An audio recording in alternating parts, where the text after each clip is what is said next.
네, 일제강점기 때 활동했던 여성 독립운동가가 임신한 채 고문을 견디고도 독립유공자 서훈을 받지 못한 것으로 드러났습니다. 네, 그 밖에 사건 사고를 양지열 변호사와 함께 짚어보겠습니다. 어서 오세요. 네, 예.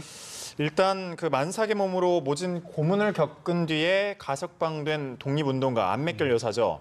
국가보훈처가 독립유공자 서훈을 주지 않은 것으로 이제 밝혀졌는데 이게 어떤 내용인가요? 그러니까 이분이 이제 임시정부의 선전원이 역할을 했었고 또 독립금 군자금 모금을 했었다고 합니다. 그 혐의로 체포가 돼서 당시에 이 종로경찰서에서 거의 한 6개월 가량을 고초를 겪으셨다고 해요. 한 6월 말경부터 11월 초순경까지.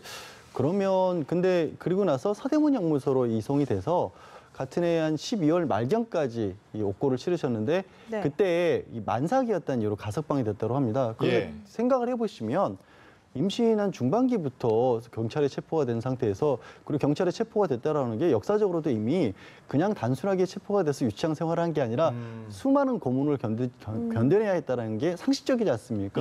그런 상태에서 이미 한 8개월, 9개월 정도 상태에서 서대문 형무소로 갔었고 만삭이었기 때문에 정말 일제의 형무소에서조차도 이런 분을 이렇게 감옥에 수감 생활을 하도록 한다는 게 적합치 못하고 해서 가석방을 해줬던 겁니다. 그 제가 왜 일제라는 표현까지 이렇게 강력하게 말씀드리자면 그렇게 어려움, 그러니까 일본의 그런 그 경찰과 고문 그런 한 존재들조차도 더 이상 이분을 감옥에 둘 수 없다고 해서 가석방을 해줬는데 그 모진 고문을 견디는 그 시간을 견뎌내는데 우리의 기준으로는 3개월 동안 감옥에 갇혀 있어야 됩니다. 그래서 독립유공자가 될 수 없습니다라고 계속해서 13년째 국가보훈처에서 받아들이지 않고 있다라는 거죠. 그러니까 어찌 보면 어떤 정신적인 어떤 가치 판단을 했었을 때 보면 일본을 고문을 자행한 일본보다도 어떻게 보면 우리 쪽에서 그 고문의 어떤 어려움을 몰라주고 있는 상황이 될 수도 있는 거죠. 어떻게 생각하면. 그 흥사단 공적 심사 기준과 규정 매뉴얼을 확보하려고 이제 요청을 했는데 업무 수행에 지장이 있을 수 있다. 보훈처에서 3개월 이상 수감되지 않았다는 이유, 그 말씀하신 것처럼 그렇게 하면서 공개 거부 통지를 받은 바가 있거든요. 글쎄요, 이 만삭의 여성도 동일한 기준을 적용한다. 이거 어떻게 봐야 될까요? 그 답변만 했다는 겁니다. 임신한 여성이라고 할지라도 우리로서는 기준이 그렇게 돼 있기 때문에 동일한 기준을 적용할 수밖에 없다라는 건데 우리 흔히 평등에 관한 얘기를 할 때 같은 것은 같게 하고 다른 것은 다르게 봐야 하는 거거든요. 그러니까 그냥 저 같은 남성이 3개월을 옥고를 치르는 것과 만삭인 상태에서 그리고 이미 경찰에서 이 조사를 받을 때부터 임신 상태였지 않습니까? 그런 상황에서 나중에 옥고까지 치렀는데 이게 그냥 모든 사람에게 똑같이 3개월이라는 게 그분에게도 적용이 돼야 할까요? 저는 이 부분에 관해서는 도저히 좀 납득하기가 어렵습니다. 그러니까 뭐냐면 법이나 어떤 원칙, 제도 이런 것들을 생각할 때 흔히 그냥 뭐 그냥 글자 그대로 자루재듯이 모든 사람에게 똑같이 들이대는 게 꼭 원칙을 적용하는 게 아니에요. 어떤 국가가 얼마만큼이나 법이나 제도가 선진화되어 있느냐를 따질 때는 개별의 사건에 맞춰서 얼마만큼 더 깊이 들여다볼 수 있는 시스템이 갖춰져 있는가가 법과 원칙을 제대로 지키는 것이지 모든 사람에게 그냥 잣대 들이대듯이 같이 들이대는 게 그게 법과 원칙을 존중하는 건 아닌 거거든요. 그 부분이 좀 많이 아쉽습니다, 사실. 네, 그래서 보훈처가 올해 4월부터 옥고 3개월 이상 이 조건을 폐지하고 좀 포상 기준을 완화했다고 밝혔는데 서훈 신청 좀 무난히 받아들여질까요? 저는 그러기를 희망을 합니다. 왜냐하면 정말 저는 물론 당연히 그 고통을 알 수가 없지만 그냥 일반적인 사회 상식에 비춰봤었을 때도 임신한 여성이 겪고 있는 어려움은 당연한 거 아니겠습니까? 그러니까 같은 경우에 뭐 남성이라고 하면 3일에 해당할 정도를 여성의 경우, 그러니까 남성이 3개월이라면 임신한 여성이면 3일을 있었을 때 그보다도 더 어려울 수도 있는 거거든요. 그 안에서 뭐 생명이나 신체에 대한 위험이 있었던 것은 당연한 일이기 때문에 이 부분에 있어서는 단순하게 3개월 그리고 혹시라도 비슷한 사례 제가 말씀드린 꼭 임신한 여성이 아니더라도 뭐 다른 경우에 남성이라고 할지라도 이분의 경우에는 똑같이 3개월을 적용하는 게 맞지 않겠다라고 안 될 수도 있지 않습니까? 그런 부분까지 조금 더 깊이 따질 수 있는 부분들을 좀 찾아봐 주셨으면 하는 바람이 드네요. 알겠습니다. 다음 주제로 한번 넘어가 보죠. 청와대가 가축에서 개를 제외하고 개 식용을 금지해달라는 국민 청원에 대해서 가축의 범주에서 개가 빠질 수 있도록 관련 규정 정비를 검토하겠다 이렇게 밝혔거든요. 이 가축이고 아니고의 차이가 있나요? 현재 그 차이가 참 사실 모호합니다. 왜 모호하다고 말씀을 드리냐면 축산법에 이제 가축이라고 명시된 동물의 숫자가 한 35가지 정도가 됩니다. 그중에 개가 들어가 있는 건 맞아요. 그런데 그러면 축산물로서 분명히 법적으로 들어가 있으니까 아, 지금 현재로서는 개를 도축해서 식용으로 유통하는 게 가능한 건가? 사실 또 그렇진 않아요. 네. 관련 법령이라고 할 수 있는 축산물 위생법 같은 데는 또 빠져 있습니다. 예. 이게 이제 뭐 견육이라고 해야겠죠. 그거를 이제 유통하고 판매하는 분들은 항상 이 부분을 지적하거든요. 아니, 국회나 정부에서 어정쩡하게 놔두고 있다. 이게 이 반대하는 분들의 입장, 그리고 또 식용을 찬성하는 분들의 입장을 다 받아들이지 못하다 보니까 축산법에는 마치 가축이 되는 것처럼 해놓고 네. 정작 진짜 유통을 시키는 데 필요한 조치들은 또 취해주지 예. 않고 있는 거거든요. 그런 상황이기 때문에 일단 축산법에서 빠진다라고 하는 게 그래도 이제 최근에 어떤 반려동물에 대한 인식이라든가 이런 것들이 많이 보호하는 쪽으로 가니까 그 부분의 청원을 받아들인 것으로는 맞지만 그렇다고 해서 당장 축산법이 했다고 해서 그럼 식용이 아예 아닌 것이냐 이렇게 보기도 아닌 거죠. 이미 그러네요. 어정쩡한 상태에 예. 있는 겁니다. 네, 그렇다면 그 이유가 무엇인가요?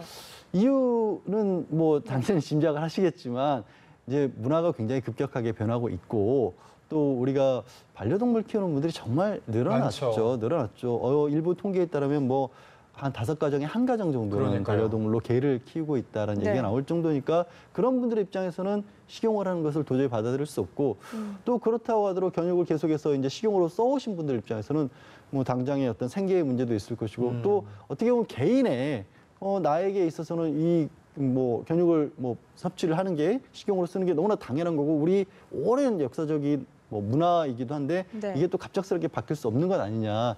굉장히 갈등스러운 게 지금 수십 년째 되고 있지 않습니까? 예. 그런 여러 가지 상황에서 어찌됐든 청와대에서 이번에 검토를 하겠다는 것은 그래도 약간은 좀 반려동물로서의 가능성을 조금 더 높인 것만은 사실이라고 봐야겠죠. 그렇군요. 이 사실 좀 어려운 것 같아요. 대부분이 이제 또 강아지를 개를 기르는 쪽은 가족이라고 또 생각을 하고 네. 그렇죠. 또 그 육견업계에서는 일단은 식품이라고 또 생각을 하니까 아무래도 좀 사회적 논의가 좀 더 필요하겠죠. 이거는 예. 뭐 저는 이제 뭐 예를 들어서 지금 당장 뭐 견육을 반대하는 입장 속에서도 뭐 유예 기간을 좀 갖자. 예. 그리고 그냥 개와 흔히 이제 많이들 주장하는 것이 그러면 뭐 반려견 같은 경우, 개 같은 경우는 식용으로 금지되는데 왜 다른 동물과는 어떻게 차이를 두느냐. 네. 그래서 이제 반대하는 쪽에서는 아예 모든 종류의 어떻게 보면은 육류에 대해서 반대하는 운동을 펼치겠다고까지 나오고 있는데 그렇게까지 펼쳐지면 또 이게 논의가 너무 커지는 게 아니냐라는 사회적 반론도 있을 수가 있고 뭐 최근에 정부에서 여러 가지 특히 원자력 발전과 관련해서 했던 것처럼 수구민주주의에 의한 어떤 그 국민들의 여론 같은 것을 한번 좀 깊게 네. 들어보는 과정도 한 예가 될 수는 있겠습니다만 사회적 논의라고 하는 부분들은 이제는 더 이상 피할 수만은 없는 상황인 것으로 보여요. 말씀드린 것처럼 지금 이미 어정쩡한 모호한 상황이 있는데 이걸 언제까지 끌고 가긴 좀 어렵지 않습니까? 네. 그 식용을 찬성하는 분들은 항상 얘기하는 게 어정쩡한 상황이 있다 보니까 오히려 또 개들이 보호받지 못하는 측면도 예. 있다. 정상적으로 성장이라든가 어떻게 보면 축산을 시키는 것도 아니고 몰래 하는 형태가 되니까 더 위생 상태도 낮다. 그리고 더 개에게도 좋지 않은 게 아니냐 이런 말씀들도 네. 하시거든요.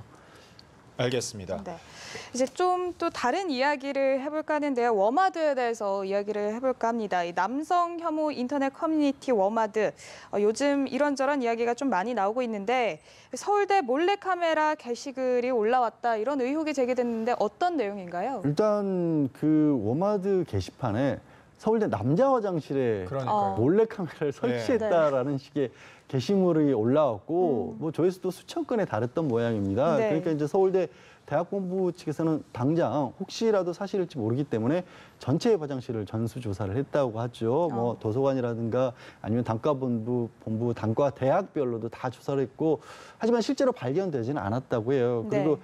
만약의 경우에 대비해서 서울대 내부를 순찰하는 청원경찰에게도 몰래카메라 탐지 장비도 지급을 하고 정기 점검을 하겠노라고 밝혔는데 뭐 해프닝이라 해프닝이고 굉장히 씁쓸한 소식이죠, 사실은. 예. 그러니까 이게 다른 이유가 아니라 오마드 쪽에서 주장하는 것은 그동안 이제 여성분들이 많은 불편을 겪었기 때문에 남자들도 한번 당해봐라라는 식으로 이렇게 하는 거 아니겠습니까? 그래서 지금 이른바 몰카와의 전쟁에 서울대가 남자 화장실에 관해서 들어섰다라고 합니다. 그러니까 이 서울대 총학생회에서 그래서 고발장을 제출하겠다고 밝혔는데 이건 어떤 혐의가 적용이 되는 건가요? 그럼? 일단 1차적으로는 예. 뭐 이른바 몰래카메라고 흔히들 부르지만 이제 성폭력 특례법에 의해서 네. 그런 성적 수치심을 줄 수 있는 장면을 몰래 허락 없이 촬영을 하거나 유포를 하게 될 경우에 5년 이하의 징역형으로 처벌을 하고 있거든요. 네. 말씀드린 것처럼 이 취지가 어떤 것인지는 알겠는데 우리가 폭력 범죄에 대해서 대응하기 위해서 그 사람을 똑같은 폭력으로 응징하지는 않지 그렇죠. 않습니까? 네. 지금 법이 있고 어떤 원칙이 있고 문명 국가라고 하는 것이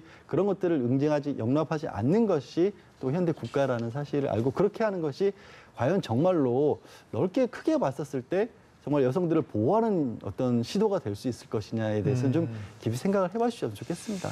알겠습니다. 오늘 세 가지 주제를 갖고 이야기를 해봤는데 조금 민감한 약간 사안도 좀 있는 것 같네요. 알겠습니다. 양지열 변호사와 함께했습니다. 고맙습니다. 예, 고맙습니다.